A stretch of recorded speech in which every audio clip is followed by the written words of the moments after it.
Bienvenidos amigos de Charlas en Cuarentena a este programa que estamos retomando ya desde hace unas semanas en el regreso a actividades, y digo, regreso a actividades desde el confinamiento, y aquí en la cuarentena les saluda Eduardo Sánchez transmitiendo en vivo para todos ustedes, siendo ya las 13 horas con un minuto tiempo de la Ciudad de México. Y bueno, pues el día de hoy, como se los anunciamos, tenemos un tema y una invitada muy importante, muy especial. Antes que nada, quiero también saludar a mi compañero Manuel Granados. ¿Cómo estás, Manuel? Bien, bien, aquí en cuarentena, como todos los demás. Muy bien, Manuel. Y bueno, pues para comenzar esta charla, pues nuestra invitada es la profesora Maribel Reyes Calixto. Ella es doctora en estudios transdisciplinarios de la cultura y la comunicación en iconos, maestra de arte, de codificación y análisis de la imagen visual del Instituto Cultural Helénico y licenciada en comunicación y periodismo de la UNAM y por supuesto profesora de nuestra casa de estudios de la Universidad Autónoma de la Ciudad de México, plantel Cuautepec. Maribel, muchas gracias, bienvenida. Hola, muchas gracias. Gracias a ustedes por la invitación y pues aquí estamos con mucho gusto para hablar del tema. Gracias, Maribel. Pues un tema que lo anunciamos y que seguramente para muchos será de su agrado, porque desde hace un tiempo, ya un ratito, teníamos en el tintero por ahí esta Sí. entrevista con respecto, ahí lo voy a dejar sobre el tema de los videojuegos. Y Manuel, adelante, todo el espacio y la entrevista. Bueno, Maribel, hola, buenas tardes, gusto conocerte. Hola, Manuel. Igual. Entonces, bueno, cuéntanos un poco de tus líneas de investigación y cómo acabaste trabajando los videojuegos académicamente en vez de algo simplemente lúdico, ¿no? Claro. Bueno, pues un gusto, Manuel, platicar contigo y bueno, sobre este tema. Pues fíjate que los videojuegos en mi vida habían pasado desde el punto de vista meramente lúdico. Y de hecho no soy gamer tan aficionada, sino que esta inquietud surge a partir de la observación cuando estaba previo a iniciar el doctorado y estaba buscando precisamente un tema de investigación. Me empezó a llamar mucho la atención cómo los niños empezaban a jugar videojuegos, entre ellos mi hijo que tenía unos 8 años y que lo veía muy involucrado en los videojuegos. Y entonces las preguntas que empezaron a surgir en mi cabeza es, ¿cómo esta interacción que estas generaciones jóvenes o desde muy temprana edad empiezan a formar a partir de los videojuegos van a permear su identidad como sujetos, pero también cómo se va a modificar su entorno social y cultural a partir de esta interacción con los videojuegos?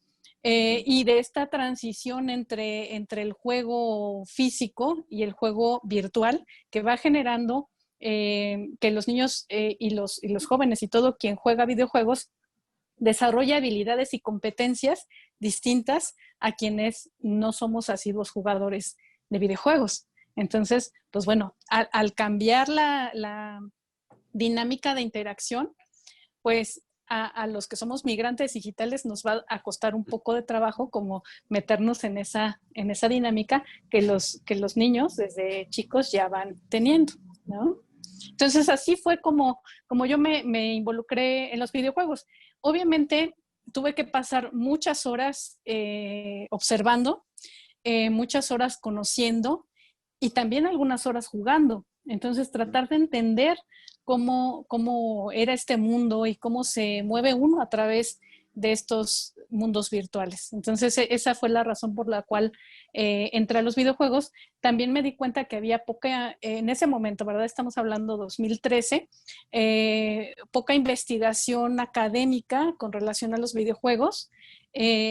Nuestra universidad tiene muy poco trabajo a partir de los videojuegos de forma académica. Quienes ahorita ya de manera sólida van avanzando en ese tema es la UNAM, con la Finisterra, el doctor Ángel Garfias, el doctor David Cuenca Orozco y muchos académicos más que van poniendo el tema en el tintero académico y que van avanzando de forma muy importante, haciendo un parteaguas en este tema en la vida académica del país, ¿no? Bueno, tú, desde que empezaste con tu trabajo de los videojuegos, empezaste a jugarlos, a conocerlos, más allá de un fenómeno, digamos, completamente lúdico, como se les consideró durante 20 años, yo creo que hasta los 2000, o sea, de los 80s a los 2000, eran algo lúdico, algo hasta peligroso, que causaba adicción, todo esto. Cuando tú ya te sumergiste de lleno, además, no, o sea, empezaste una investigación, pero también como madre de un niño que jugaba, ¿qué fue lo que fuiste descubriendo? O sea, digamos, ¿cuáles prejuicios fuiste perdiendo y qué acercamiento tuviste como más, ahora sí que de manera académica a ellos? ¿Qué descubriste? Ok, mira, te platico que yo trabajé tanto con los niños como con los papás de los niños, como con profesores. Entonces, esto me permitió tener una visión como más amplia a partir de estos mitos que comentamos y de estas, hasta estigmatización a partir de los videojuegos. Algo que se vino abajo en mi concepción del uso de los videojuegos es que los niños, en la edad en el rango que yo trabajé, que son más o menos de 8 a 12 años, e incluso un poco más pequeños, no confunden la realidad con el videojuego, que es una de las cosas que muchos adultos exponen, ¿no? Es que si el niño juega un videojuego de combate, vamos a suponer, o de pelea, vamos a nombrar a Street Fighter, entonces este niño va a estar echando patadas en la escuela y con los hermanos, etc. No, los niños de esta edad, tenemos que considerar que la madurez infantil, así como la marcaba Piaget y como la marcaba Freud y otros estudiosos de la niñez, es muy importante para saber en qué momento se entra a los videojuegos y a qué videojuegos.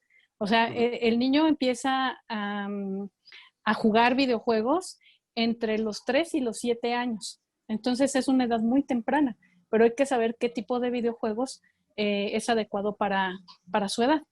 Entonces, ya que pasan el umbral de los 8 años, hasta los 7 todavía, el niño es capaz de distinguir perfectamente lo que es ficción de lo que es realidad. Entonces, me decía una maestra alarmada, es que el niño hizo un comentario, vio un auto muy bonito y dijo, si estuviéramos en Grand Theft Auto, yo ese auto me lo robaba, ¿no? Entonces, pues sí, pero no es que ese niño vaya a ser ladrón de autos cuando pueda, ¿no? Es que él está haciendo la referencia a un videojuego que el adulto no conoce, pero el niño sí conoce y hace perfectamente la separación entre su realidad y la ficción. Por eso dice, si estuviéramos en este videojuego, pues yo sí me lo robaba porque me gusta, ¿no? Y porque quisiera tenerlo. Ajá. Sí, Pero la tiene dinámica del videojuego, no, y se perdón, tiene dime. la idea como de que el niño, al no confundir, bueno, al confundir las realidades, más bien pensarían que va a ir a robárselo, ¿no? Cuando hace el Así comentario es. de, yo si estuviera haciendo esto, haría esto, y lo toman en vez como si lo vieran ir a abrir el coche, ¿no? Y decir, es que en un Grand Así Theft es. Auto se puede. Así es. Y otra cosa muy importante, quiero hacer énfasis en esto, es en los juegos, los videojuegos adecuados para cada edad. Si estamos hablando de un niño de 8 años que ya está jugando Grand Theft Auto, no es un juego para su edad. Pero el niño no se compra los videojuegos, ¿sí? Entonces, tiene que haber una persona mayor, si no es que los mismos padres, a veces hermanos mayores, primos mayores, personas en su entorno que le permiten jugar un videojuego que no corresponde a su edad. Entonces, son un cúmulo de elementos en torno al uso de los videojuegos que influyen precisamente en el uso adecuado o en el uso inadecuado de los mismos, ¿no? Claro. Y, por ejemplo, siguiendo en esta lógica, ¿Tú cómo crees que debería acercarse los estudios académicos o para poder llegar al público, al público en general, a padres, a gente que está jugando videojuegos o comprando videojuegos, para acercarse y hacer conscientes de estas cosas? Porque generalmente los niños, o bueno, en mi caso, cuando yo era más chico, yo pedí el juego del que hoy hablaba. En ese entonces no existía YouTube, no existía nada de eso, ¿no? Entonces oí hablar de algún juego, Mortal Kombat, va a salir para Super Nintendo, y entonces yo quería jugar Mortal Kombat, ¿no? Y pues mis papás, que no tenían la menor idea, si venía mi cumpleaños o Navidad, a lo mejor me regalaban ese cuando yo se lo señalaba en la tienda. Y digo, no existía la cultura que ahora existe de que a lo mejor a un niño que ven señalando ese juego, dice el de la tienda, no, no se lo puedo vender porque es para adultos, o le advierte al papá. La gente que los vendía en ese entonces pues, tampoco jugaba, entonces, ¿quiere ese? Bueno. O sea, ¿cómo harías o cómo crees tú que se debería de socializar todo esto que se ha ido descubriendo de los videojuegos? Pues mira, yo creo que hay que informar muy bien a padres, adultos en general, sobre que los videojuegos tienen clasificaciones, ¿no? Entonces, esto que tú relatas, que pasaba contigo, lo observé muchas veces cuando yo iba a comprar videojuegos para mi hijo, por ejemplo, o cuando mi hijo me los pedía, ¿no? Y me decía, es que vi, no sé, al Call of Duty, ¿no? Y, y, y yo veía que no era para su edad, ¿no? O, no sé, quería el mismo Grand Theft Auto. Y yo le decía, no, porque no es para tu edad. Y me hacía unos berrinches, ¿no? Es que, ¿cómo? Si mira, si la M quiere decir de tantos a tantos. Yo ya casi tengo la edad, otros compañeros lo juegan. Sí, pero no. ¿No? Tenemos que cuidar mucho esta parte de atender al niño o en su justa madurez. No le podemos dar algo que no corresponde a su edad, porque ahí sí le puede perturbar, ahí sí le puede causar un conflicto. No estoy hablando de una cuestión grave, porque las cuestiones graves tienen que ver más con a lo mejor salud mental de otra índole, pero sí afectar su sensibilidad como niño, ¿no? Entonces hay que cuidar eso. Yo trabajé haciendo talleres para padres en la escuela en la que me permitieron aplicar la investigación. Y pues me pasaba eso, que de un grupo de 30 padres, pues a lo mejor uno o dos sabían de las clasificaciones y eran los más jóvenes, eran aquellos que eran gamers, que eran videojugadores y que compartían con el hijo o con la hija esta afición, ¿no? Entonces, los demás no sabían que existía esta clasificación. Y claro, llegan a la tienda de videojuegos y el niño o la niña señala el videojuego y como es juego, suena lúdico, pues entonces se le compra, ¿no? Pero no. Hay que cuidar mucho eso. Ahora, otra cosa que también es importante es que en la propia construcción de la identidad, en la propia construcción de la madurez psicológica del niño, de la niña, se van reforzando los valores. Me ha tocado ver a niños y niñas que van creciendo y que llega un momento en el que ya tienen la edad para jugar videojuegos para adultos, digamos, o para adolescentes, y que ellos mismos se hacen como un filtro y dicen, tales juegos yo no los juego porque son muy sangrientos o porque no me gustan o porque son muy violentos. Pero la propia persona va modelando su personalidad con base en un sano desarrollo psicológico y social, ¿no? Donde, como sabemos, la familia es fundamental, como base de la sociedad en todo elemento que tenga que ver con el quehacer, con el comportamiento dentro de la sociedad de manera funcional y adecuada, ¿no? Esto que mencionas sí es como muy interesante porque, por ejemplo, el hijo de mi novia juega videojuegos, tiene 15 años y yo le presté un PlayStation 4 que tenía y el mío, ¿no? Entonces, hubo un momento donde me preguntó por un juego que se llama Doom Me dijo, oye, ¿y el Doom en serio sí está muy violento? O sea, me lo preguntó como a los 13 años. Le dije, sí, está muy violento ahorita. Yo no, te diría que no lo instales, porque como tenía acceso a mi biblioteca de juegos, Sí. y hace poco a los 15 me preguntó así, oye, el Doom sigue muy violento, entonces le puse un video en YouTube, ¿no? Le dije, bueno, esto es lo que es el Doom, este es el puro intro. Y me dijo, no, está muy violento para mí, a mí no me gustan esos, yo prefiero un Minecraft o los de Lego que le gustan mucho. Entonces sí, como que esto que dices es muy cierto y muchas veces no se tiene en cuenta pensando como en niños y adolescentes que tienen, primero, que generan gustos propios y que tienen la capacidad de discernir, ¿no? Y yo hago la analogía siempre con otros medios, porque a veces, si no estamos inmersos en el mundo de los videojuegos, nos cuesta como trabajo comprender estas situaciones que a lo mejor tan sencillas, ¿no? Que son como elegir un videojuego. Yo puedo hacer la analogía con el cine. Nosotros elegimos qué tipo de películas queremos ver, ¿no? Yo, Maribel Reyes, no veo películas sangrientas ni veo películas de terror, porque finalmente eso es lo que no me gusta. Ajá, y yo elijo el tipo de cine que quiero ver. Lo mismo pasa con los videojuegos. El niño o la niña van generando una identidad en primer lugar, ¿no?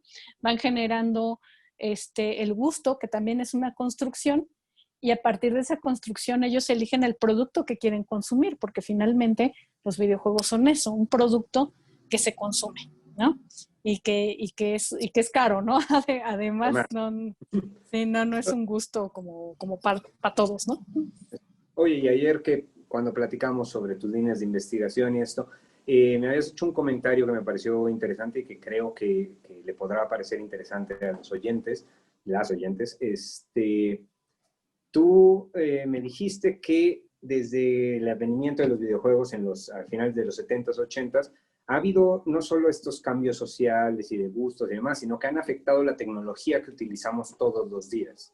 O sea que, y Así hablábamos, es. por ejemplo, de los teléfonos, pasamos del tener el de la viborita en los Nokias, esos azules, a ahora tener básicamente mini consolas donde ya el 70-80% de la población juega algún tipo de juego. A lo mejor no juegan el Call of Duty profesionalmente y están en una liga, pero la gente juega Candy Crush, la gente juega solitario, la gente juega, o sea, hay como ya una cultura digital. Pero tú me decías que notaste en tus investigaciones que esto tuvo que ver o sea, que hubo un crecimiento a la par del crecimiento de los videojuegos en la tecnología. Así es. La, la, el, el primer videojuego, pues, pues surgió en estos experimentos, en estas construcciones de las primeras computadoras en el MIT, cuando los mismos programadores querían relajarse y divertirse un poco, y era pues era un ratoncito, ¿no? Era algo muy similar al Pong, ¿no? Un cuadrito que va de un lado a otro, y simplemente era algo muy sencillo para relajarse, ¿no? Para que los programadores pudieran relajarse de este trabajo tan arduo que tenían. Pero los videojuegos, en primer lugar, están ligados a la historia, o sea, la historia social del lugar en donde surgen, ¿no? Que son estas condiciones de producción. Si los primeros videojuegos surgen en Estados Unidos en entornos de guerra, pues entonces vamos a tener estos videojuegos ay, se me olvidó el nombre, el de la navecita que va... Space Invaders, creo que era, ¿no? Ese, ajá. Entonces, pues, ¿por qué? Porque es un entorno bélico, ¿no? Entonces Claro. ahí es nada más como un ejemplo. Pero al desarrollo tecnológico y al desarrollo de los videojuegos se va generando una cultura. Ayer que hacíamos como la charla previa, te decía, mi generación es una generación que creció con el Atari y con los primeros Nintendo. Entonces, las habilidades que nos requería para jugarlos eran muy diferentes a las habilidades que se requieren hoy en día. Pero estas pantallas, estas formas, poderse mover, ¿no? Los tipos de controles también han cambiado. Las formas de moverse nos van generando o vamos generando cultura que se puede ver en todo nuestro entorno. Uh-huh. Este sistema de recompensas también, que es básico de la jugabilidad, que ahora lo tenemos en muchas cosas a nuestro alrededor, ¿no? Generamos puntos a lo mejor de compra, generamos puntos en plataformas, y esos son recompensas que parten del videojuego. Las pantallas interactivas, vamos a lo mejor a un restaurante de comida rápida a pedir algo, y entonces tenemos una pantalla interactiva donde vamos armando, sobre todo ahora en esta época en donde se quiere evitar el contacto social. Entonces te pasan la tablet y entonces vas eligiendo lo que quieres de menú, y eso parte del videojuego. El que tenga imágenes, el que al tocar la pantalla haya una reacción, una vibración, viene del videojuego. Entonces, esa jugabilidad que los gamers ya tienen como muy asimilada, se va extrapolando a todo con lo que nos relacionamos de forma tecnológica. Por ejemplo, no sé si ahora, pero en un tiempo se ponía en Cetravi para las licencias de manejo de taxistas un simulador. Entonces tenían que pasar el simulador para que les dieran la licencia. Y pues bueno, ¿qué pasaba? Que quienes tenían más experiencia en videojuegos no tenían ningún problema en pasar el simulador, mientras que los conductores de mayor edad que no tenían tanta experiencia, aunque lo hicieran mejor en las calles, pues a veces tenían que pasar 2, 3 veces la prueba del simulador porque pues no, porque finalmente las habilidades en la parte electrónica pues son distintas, aunque sea un muy buen simulador, que ahora ya los hay mejores que antes, claro. El movimiento no es el mismo, ¿no? En esta cuarentena empecé a jugar Fórmula 1, por ejemplo, en la tablet, y pues sí, o sea, es que la sensibilidad del videojuego es muy diferente, pero ya tiene más similitud, digamos, con los elementos reales que antes, ¿no? Yo jugaba en las maquinitas de estas de centro comercial, estas mismas carreras, y claro, llevabas el volante así, ¿no? Y, y el cochecito no se movía, o de pronto se movía demasiado. Entonces es como la brecha. Pero finalmente sí hay una repercusión de las formas del videojuego, de la manera y de las habilidades y de los aprendizajes del videojuego en el entorno que nos rodea, y eso es cultura. Se va generando una cultura de la jugabilidad. Claro, y en eso que hablas de la cultura, originalmente los juegos sí eran una actividad muy personal hasta los 2000, cuando el Xbox genera la manera de jugar en línea, ¿no? Con consolas. Antes las computadoras ya se podía, cuando se hacían estas fiestas LAN, donde la gente llevaba la computadora completa y las conectaban para jugar StarCraft o Warcraft, Age of Empires, todos estos juegos en los 90, ¿no? Pero a partir de los 2000 tenemos como, o sea, yo que fui, digamos que fue mi generación jugando, llegaron los juegos en línea, ¿no? El primero, me acuerdo, fue el Ultima, que era muy básico, muy sencillo, con un chat ahí medio defectuoso y todo. Después vino World of Warcraft y como que revolucionó cómo los gamers interactuaban con otros gamers, ¿no? Porque ya no era una cosa de estoy solo en mi casa y no hablo con nadie, ¿no? Se volvió una cosa de estar constantemente conectado, ahora que hemos llegado a la época de los celulares donde estamos conectados todo el día, pero antes estaba conectado todo el tiempo con cientos de personas, hablando constantemente, haciendo cosas juntos, generando como una comunidad, ¿no? Y ahora básicamente todos los juegos ya tienen esa posibilidad. Es muy, muy raro el juego donde eres tú aislado de otros jugadores, ¿no? Sí, pues este boom de los multijugador masivo en línea, ¿no? Que pues desde la interacción es bien interesante porque las barreras físicas, las barreras políticas se rompen, ¿no? Y entonces de pronto tienes vínculos con jugadores de todo el mundo. Yo ponía en la investigación que si acaso hubiera un límite, una frontera estaría en el lenguaje, ¿no? Todos los hispanoparlantes se relacionan en las comunidades, pero no necesariamente, ¿no? También tengo casos de amigos que me han dicho, pues yo aprendí inglés jugando, ¿no? Y a mí eso me parece increíble, ¿no? Increíble, porque finalmente se rompe hasta la barrera del lenguaje, ¿no? Entonces, puedes entrar a comunidades todavía más amplias y el intercambio que se hace es cultural. Aparte, porque el juego, finalmente, en el comportamiento del juego hay reglas, ¿no? Hay formas. Y esto se relaciona también, no solo con toda la idiosincrasia del diseñador, de los game masters, de todo eso, sino con las idiosincrasias propias de los jugadores, ¿no? Entonces es un intercambio muy rico que se da en los videojuegos y se forman comunidades súper interesantes que van generando también su propia cultura, ¿no? La cultura del juego en particular, de la comunidad en particular, se sienten partícipes de esa comunidad y sienten una pertenencia. Y eso es bien interesante. Otra cosa importante, hablando de las comunidades, es la inclusión. Claro. Si en la